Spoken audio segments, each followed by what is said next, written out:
What is going on, guys? It is Mr. Duck123 and welcome back to another video, and it is once again time for an Apex Legends tier list. I made one of these in the past in Season 6, and I also made one back in Season 5. And you guys seem to love the last tier list I made, so I'm here making another one. I'm going to try and make this like a seasonal thing that I'm gonna do. I'm gonna try and make one every season because there's usually a bunch of legend changes, and some people move up in ranks and some people move down in ranks. So this list might change a lot, and my opinion has definitely changed with this new season because, of course, there's the new legend and there's a bunch of changes to all the legends. So without further ado, let's get straight into this. All right, I'm gonna start this list off in D tier, and Mirage is going to start us off. Now, I know this is probably going to be quite controversial, but I feel like Mirage is probably the most underpowered legend. He's got not the worst kit, but he could be so much better, and I feel like every single legend is just better than him at this point. And if you're going to have someone picked in a ranked squad especially, it's definitely not going to be Mirage. There's just so many more fun legends and more better legends to play, and just so many legends that are more helpful to your team and can probably secure the win a lot easier. Now, I don't hate Mirage, but I'm going to have to put him at the bottom this time. Alright, next up I am putting Rampart also in D tier. Now, Rampart has not been changed at all this season, but so many other legends have just blown her away completely. Like I've said, the same for Mirage. I feel like with other legends kind of like countering her even more and more, I feel like she's just gotten so much more underpowered. Like at the start of Season 6, she was actually quite a wreck.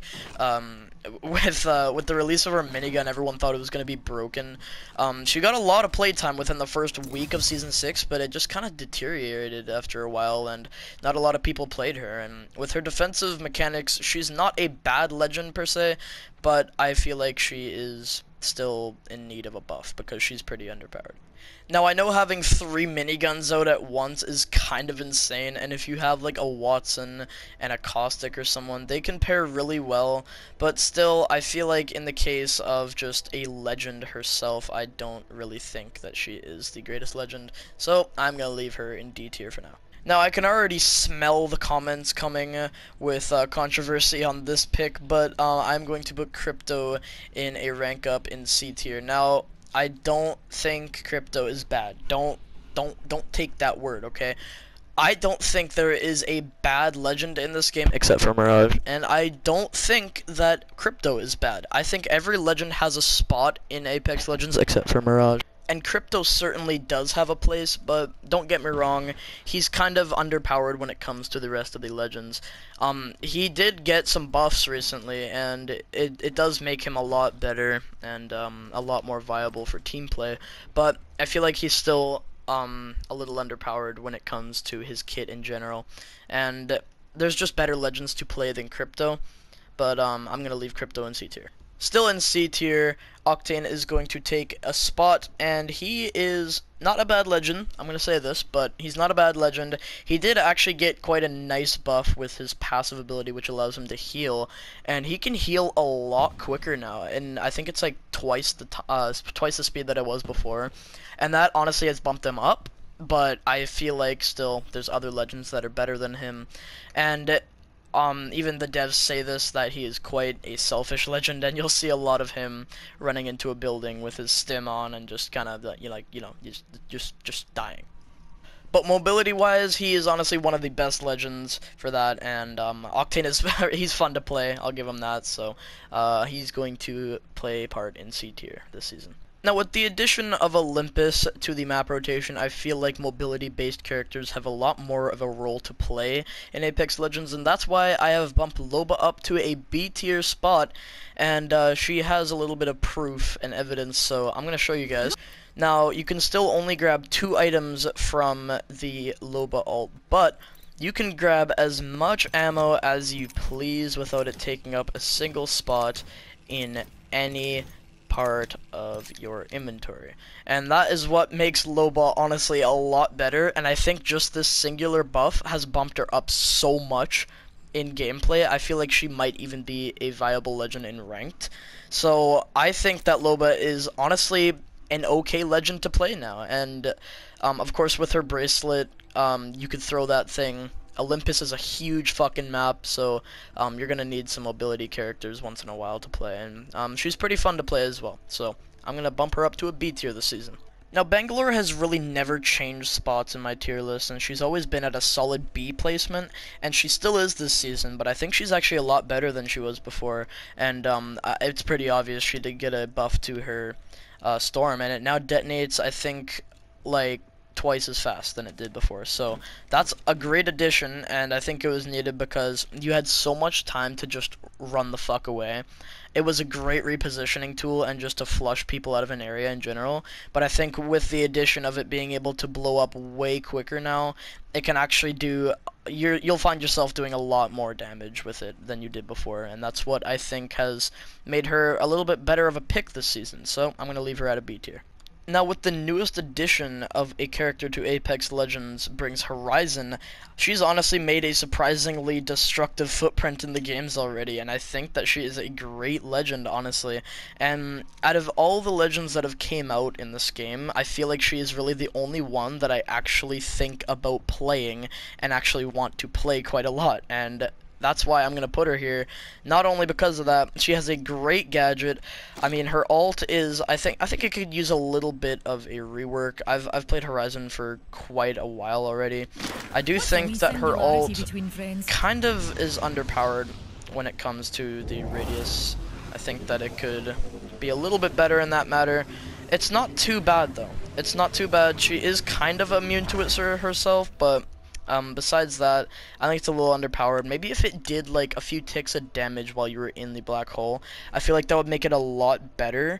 And if you throw that down in a gunfight, I feel like that could honestly make a difference. And as most people know, her tactical ability was teased within King's Canyon and World's Edge with the gravity lifts that you get a key card and you go up and away. The gravity lifts are awesome, honestly. And if you stay up here and just strafe left and right, and you can honestly get some pretty nice shots on people, and you're pretty accurate while you're up there too. After the ability is done, it'll shoot you off forward wherever you're looking. You could either choose to just go out of it immediately and use it kind of as like a mini jump pad, or you could stay up there and just take a look around, and it's honestly a great L1 ability, or tactical ability I should say, and her passive ability also pairs really well with this gadget as well, because of course she has the ability to move a lot better in the air, because of course she was in space for like so long, right? She has the ability to just move around, and she has a lot better mobility than the other legends in, like, say if you're bunny hopping off of a big spot. You can move a lot quicker and a lot better. So I'm going to leave her right here. Now on to Revenant, still in B tier, and he has also made quite the impact in the Apex games, and I think that he is honestly still a great legend. When he came out, he was pretty underpowered, but that's why Horizon is so great right now, because a lot of people were saying that they would rather have an overpowered legend at release than an underpowered legend at release, and I totally agree, because then your opinion just completely plummets down and to what you think about the legend. I mean, I thought Revenant was pretty bad when he came out, but with all the buffs that he's gotten, he's just become such a great legend, and with the additions of all the new legends and their abilities, just the main idea of him being able to completely just stop their abilities for a while, it just makes him who he is, and that's why he is so powerful right now. And I'm gonna put him in the middle of B tier. Alright, next up we have Wattson here, and I think that she has a very good legend right now, so I'm gonna stick her in a B tier placement right now. She is one of my favorite legends to play right now. I've started to play her a lot and get really good with her abilities and stuff like that. And with the compatibility with all the other defense legends like Gibby and Caustic and Rampart, she plays a very big role in the Apex games, and she is honestly a very good pick for ranked as well. I've started to play her a lot, like I've said, and I've gotten to know why she's a very good legend, and she's gotten quite a few buffs in the past, and it just makes her such a good legend right now. And there's not really much else to say about Wattson. I mean, I think she's a very solid legend right now, and she's in a really good spot. Hold on, I need to play Caustic for a second. I control. The trap is set. Data soon to follow. My vision is clear.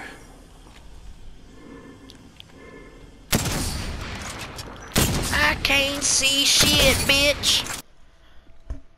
Alright, next up in B tier, we have Caustic. Now, Caustic has changed, actually, in Season 7, and I think that's why he's kind of downgraded for a lot of people, including myself, and I'm going to demonstrate why. I went into first person for this. So now when your gas traps are activated, you may not see shit through them anymore, and you do not have Nox Vision, so I think you can for like a little bit, but you can't really see anything. Only for the last bit of the gas, you can see a little bit of your enemy. They call it threat vision. I don't really know what that's supposed to mean. I haven't really gotten to play Caustic yet. But I am going to put him a little bit lower than I did before. He's still a great legend, though. Pairs great with the other defense characters. And he's still a viable player to play in ranked and just in your squad in general. With only 5 legends remaining, and all of them happen to be on the top of the list here, I'm going to start us off with Bloodhound. Bloodhound is extremely fucking good. He is a great legend right now.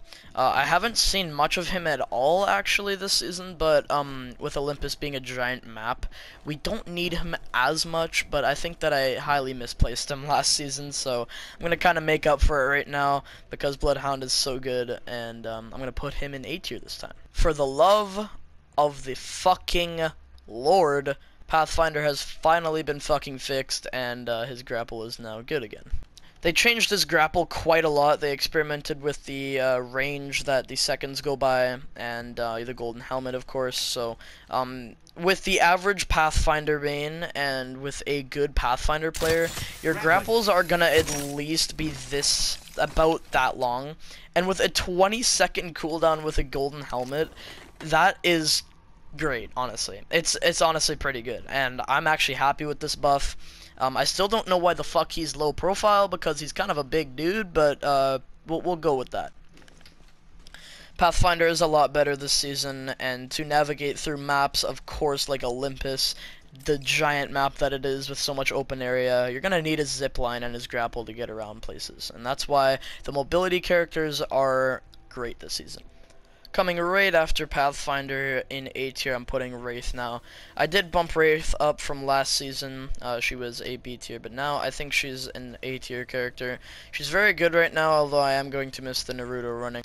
Honestly, she's not mobility based, but I think with her portal and her phase just being a part of her kit, I think that makes her just great for Season 7. And I have bumped her up because some legends have just been overtaken by all these other characters. So Wraith is a very good legend to play right now, and she always has been and probably always will be.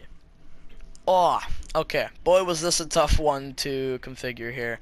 I'm going to put Lifeline in second place of this tier list. Lifeline also hasn't been changed this season, but I'm going to talk about Olympus a lot right now, but it really has nothing to do with it besides just Horizon, and I'm going to tell you why. I think with the characters who are mobility based, like I've said, they have a lot of power this season, and that's because of how giant Olympus is. But I feel like with Horizon being a thing, you could really get up and over your enemies, and Doc's shield only goes to, you know, it only goes so far out, and can only protect so much of the player actually being revived behind it. So I think Lifeline has been downgraded a teeny bit, and that's why I said it is kind of tough doing this, but Lifeline is going to go in second place. We all knew the Chunk Man was going to come in first place, let's be honest. Gibby is such a good legend right now, and with the addition of the Trident vehicles, I didn't say this about Caustic or Rampart, but you can place their gadgets on the Trident itself. You can place the Gibby shield on it, you can place a Caustic trap on it, and you can even place Rampart's turret on it, and I think it's fucking awesome, because the defense characters have such a big part to play with the Tridents, because you need to protect yourself, because if they shoot the Trident, they shoot you. So that's why Gibby's shield is very good right now, and he didn't get changed, but Gibby is at the top of everyone, and that is the tier list for this season. I surely hope you guys enjoyed this video. It was a lot different than my last season, and with the addition of Horizon, I think this season has a lot of potential ahead of it right now, and I'm just looking forward to play as much as I can. So thank you guys for watching. Like I said, I'm going to try and do seasonal tier lists every season, but I have been keeping it up with the last 3 seasons, so let me know down below in the comments if you guys agreed with this tier list and what you think should go in other places. Make your own tier list in the comments if you want, and I will see you guys in the next video. Goodbye.